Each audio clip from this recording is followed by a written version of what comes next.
అందరికీ నమస్కారం. హిందూ ధర్మంలో ఒక వ్యక్తి పుట్టినప్పటి నుండి మరణించే వరకు పాటించే 16 ముఖ్యమైన సంస్కారాల గురించి తెలుసుకుందాం. మానవ జీవితాన్ని క్రమశిక్షణతో ఆధ్యాత్మికంగా తీర్చిదిద్దేవే ఈ 16 సంస్కారాలు.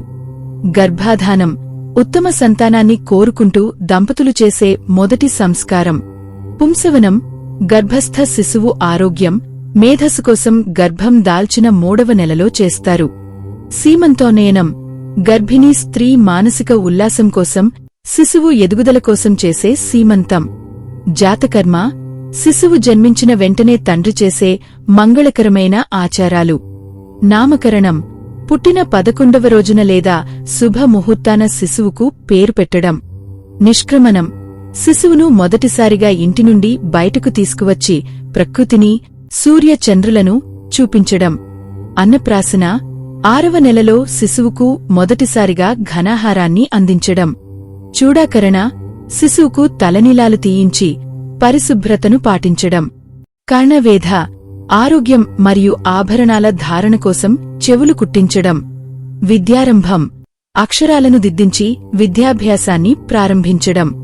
ఉపనయనం, గాయత్రీ మంత్రోపదేశం చేసి గురువు వద్దకు పంపడం. దీనినే 2వ జన్మ అంటారు. వేదారంభం, వేదాలను, శాస్త్రాలను అభ్యసించడం ప్రారంభించడం. కేశాంత యుతుశుద్ధి, యవ్వన దశలోకి ప్రవేశించినప్పుడు చేసే ఆచారాలు. సమావర్తనం, విద్యాభ్యాసం పూర్తయిన తర్వాత గురువు అనుమతితో ఇంటికి తిరిగి రావడం. వివాహం, గుహస్థాశ్రమంలోకి ప్రవేశించి ధర్మబద్ధమైన జీవితాన్ని గడపడం. ఇది అత్యంత కీలకమైన సంస్కారం. అంత్యేష్టి, మరణానంతరం శరీరాన్ని పంచభూతాల్లో కలిపే చివరి సంస్కారం. ఈ సంస్కారాలు కేవలం ఆచారాలు మాత్రమే కావు. ఇవి మన సంస్కృతికి, క్రమశిక్షణకు మరియు ఆధ్యాత్మిక ఉన్నతికి మూలస్తంభాలు. ప్రతి దశలోనూ మనిషిని సంస్కరిస్తూ ఉన్నతమైన వ్యక్తిగా తీర్చిదిద్దడమే వీటి ఉద్దేశ్యం.